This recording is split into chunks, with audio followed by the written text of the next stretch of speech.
Baik, terima kasih. Alhamdulillah, wassalatu wassalamu ala rasulillah, amma ba'd.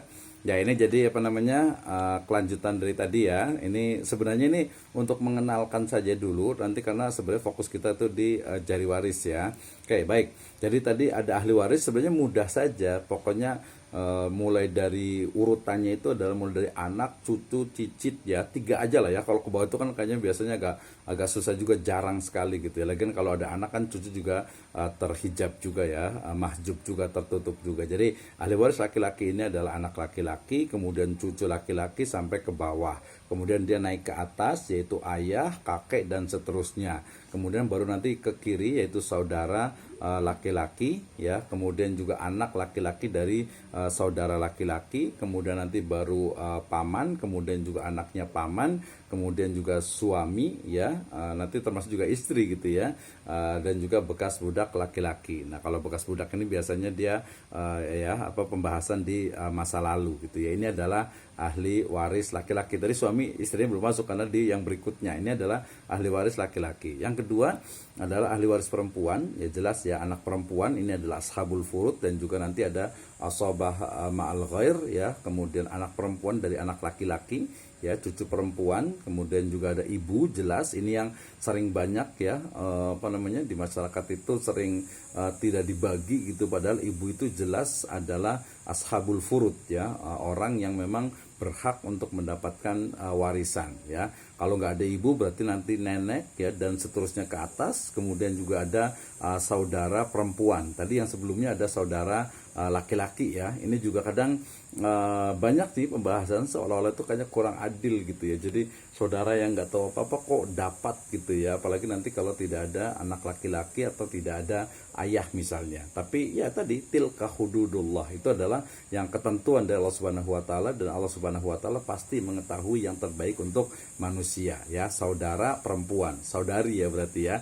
Kemudian istri, kemudian bekas budak perempuan yang dimerdekakan. Ini berarti ahli waris perempuan. Nah, ahli waris atau hak waris yang tidak bisa gugur. Nah, ini perlu diingat nih ya. Jadi suami atau istri ya. Ini tadi ya. Jadi tapi bagiannya dia juga sudah jelas ya. Jadi suami dan istri itu dia bukan asobah, bukan menguasai keseluruhan dari warisan yang ditinggalkan oleh pasangannya. Ini saya kan kebagian, kalau umpama istri meninggal ya, jadi hartanya itu diambil semua sama suami gitu ya, atau suami meninggal kemudian hartanya diambil semua sama istri. Salah gitu ya. Kenapa? Karena yang benar adalah suami juga ada bagiannya, kemudian juga istri juga ada bagiannya ya. Yang kedua adalah ayah dan ibu. Ini juga tadi saya sebut masih ada di masyarakat ya, di mana ayah itu nggak dapat, kemudian ibu juga tidak dapat ya, seolah-olah itu harta warisan itu hanya untuk anaknya saja ya. Dan yang ketiga tentu saja tadi adalah anak kandung ya, anak laki-laki ataupun anak perempuan ya. Ini jelas sekali ya, di situ dia berarti anak angkat, berarti bukan termasuk ahli waris. Jadi 3 kelompok ini yang tidak bisa gugur ya. Suami atau istri berarti tadi karena adanya zawaj ya, adanya pernikahan. Yang kedua adalah ayah atau ibu, jelas ya, yang melahirkan, yang membesarkan kita ya, jelas sekali. Kemudian juga anak ya. Jadi itu menjadi hak waris atau orang-orang ahli waris yang tidak bisa gugur ya. Paling nanti mahjubnya adalah nukson, artinya jatahnya atau artinya bagiannya itu berkurang, tapi tetap ada. Nah, tadi saya sebutkan juga ya, orang-orang yang tidak mendapatkan warisan ya. Tadi ada beda agama, kemudian juga murtad. Nah, tadi belum disebutkan juga murtad kan otomatis beda agama ya. Kemudian juga pembunuh gitu ya. Kemudian juga ada walad dan juga mukattab ya. Ini juga bagian dari orang-orang yang tidak mendapatkan warisan. Jadi ketika seseorang itu murtad, maka ini menurut pendapat bahwa dia tidak berhak mendapatkan warisan. Nah, ini menarik ya dalam kajian fikih. Oke, yang berikutnya ya, tadi sudah tahu bagiannya. Kemudian yang paling penting ini juga adalah asobah. Apa itu asobah? Ya, asobah itu adalah ahli waris yang mendapatkan sisa harta ya kan. Jadi ahli waris yang mendapatkan sisa harta itu namanya asobah. Nanti dalam kajian lebih detail, asobah itu ada 2, ada asobah binafsihi dan juga asobah ma'al ghair ya. Nah, asobah ini adalah anak laki-laki dan juga cucu laki-laki. Dan juga sampai ke bawah ya, standarnya 2 lah ya.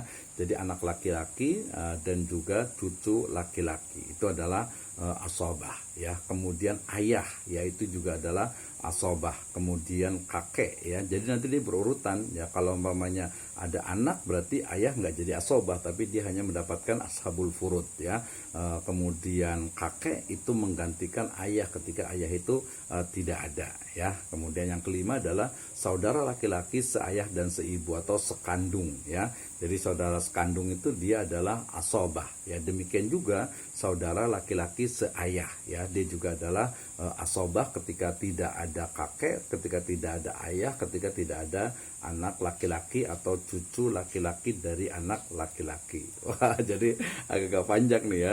Nggak apa-apa, berarti kita bisa diskusi ya. Kemudian juga anak laki-laki dari saudara laki-laki saya dan seibu, berarti keponakan ya. Kemudian anak laki-laki dari saudara laki-laki seayah, jadi ponakan. Jadi memang dalam waris Islam ini patrilineal ya. Jadi memang ayah atau orang tua itu bapak itu memiliki ini ya, memiliki istilahnya itu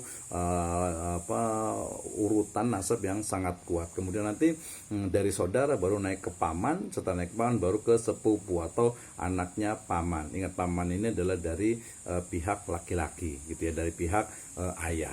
Nah, kalau tidak didapati asobah maka bisa beralih kepada bekas budak yang dimerdekakan ya, atau kalau zaman sekarang bisa tadi dikembalikan ke baitul mal, atau berlaku juga nanti dalam kasus itu ada aul dan juga rod. Aul itu adalah masing-masing itu dikurangi, atau rod masing-masing diberikan tambahan ya. Nah, berarti ini adalah asobah ya. Kemudian yang berikutnya ini menjadi dasar nanti untuk perhitungan kita dengan menggunakan jari waris gitu ya. Jadi ashabul furud adalah orang-orang yang mendapatkan warisan yang sudah jelas, sudah ditentukan di dalam Al-Quran ya, dan juga hadis tentu saja ya. Yang pertama adalah ini jadi ahli waris yang mendapatkan setengah. Ingat ya, ini nggak apa-apa sih sebenarnya sekilas nanti karena lebih banyak di yang jari warisnya ya. Yang pertama adalah anak perempuan ya. Jadi anak perempuan itu dia mendapatkan, kalau satu orang dia mendapatkan setengah dari harta orang tuanya ya. Kemudian anak perempuan dari anak laki-laki, ini juga cucu perempuan ya. Kalau tadi anak perempuannya itu tidak ada ya. Nanti kalau di kompilasi hukum Islam itu juga berlaku nanti ahli waris pengganti, tapi itu kajian pembahasan fikih ya. Kemudian saudara perempuan seayah dan juga seibu ya. Jadi ammah ya, artinya bibi ya. Saudari perempuan seayah dan seibu. Kemudian saudari perempuan seayah, kemudian juga suami jika tidak memiliki anak atau cucu laki-laki ya kan. Tadi suami itu dia dapat ya, kalau nggak ada anak, nggak ada cucu laki-laki, berarti dia mendapat setengah. Ini yang paling banyak gitu ya. Oke, ini adalah ashabul furud yang mendapatkan setengah. Seperempat, kemudian seperdelapan. Ya. Kemudian berikutnya adalah yang mendapatkan seperempat gitu ya. Ini adalah suami jika istri memiliki anak atau cucu laki-laki ya. Nanti kita akan lihat di gambar, tenang saja ya. Kemudian istri jika tidak memiliki anak atau cucu laki-laki gitu ya. Jadi ini sangat teoritis sekali, tapi saya yakin is easy ya, mudah ya, senang jelas ya. Oke, kemudian berikutnya ini seperempat ya. Kemudian ini ashabul furud ya, asal furud yang berapa? Yang mendapatkan tadi setelah seperempat berarti seperdelapan. Ini hanya satu, yaitu istri jika memiliki anak atau cucu laki-laki ya. Ingat, cucu laki-lakinya adalah dari anak laki-laki ya, bukan dari anak perempuan gitu ya. Jadi yang mendapatkan seperdelapan dari harta. Kemudian yang mendapatkan 2/3 adalah 2 anak perempuan atau lebih.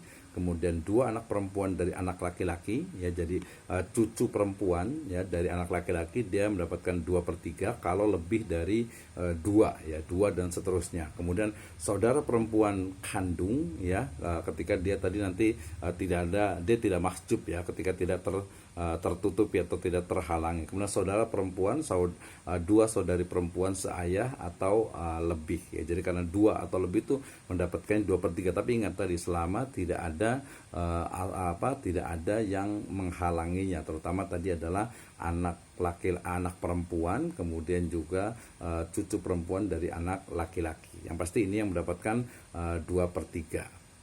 Kemudian yang mendapatkan sepertiga itu adalah ibu, ya, jika si mayit tidak terhalangi. Ya, jadi ibu itu mendapatkan sepertiga. Ingat nih, ya, kalau dia tidak ada tapi siapa tidak ada anak ataupun cucu gitu ya. Kemudian dua atau lebih dari saudara laki-laki atau saudara perempuan yang seibu.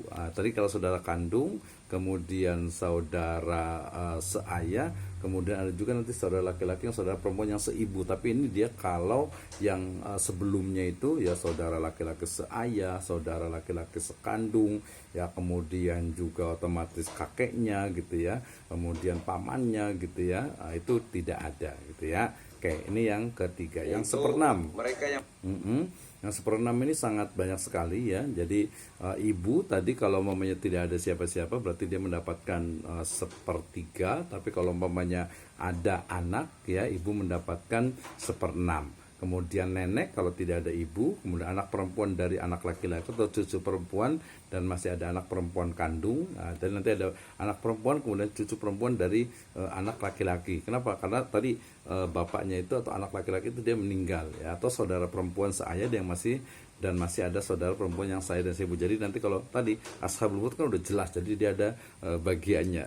Ini yang bikin kadang menurut orang itu agak-agak ribet, padahal tidak juga. Ayah jika ada anak atau cucu, ayah juga sama, dia akan mendapatkan seperenam ya, seperenam kan tadi ya. Kalau umpamanya kalau umpamanya tidak ada baru nanti sepertiga ya. Dan juga nanti kalau ayah itu kan dia masuk ke seperenam plus asobah gitu ya.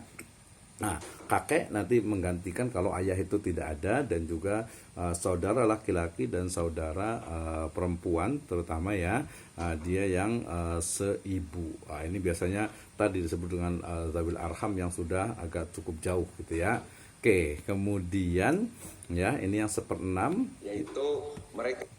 Yang berikutnya adalah hajab. Mungkin tadi saya bicara tentang penghalang ya, penghalang. Jadi begini. Jadi nenek itu misalnya ya, seorang nenek itu terhalang mendapatkan waris. Jadi jika masih ada ibu, ini hajab. Hajab itu artinya yang menutupi, yang menghalangi waris. Jadi nenek itu tidak akan mendapatkan warisan kalau masih ada ibu ya.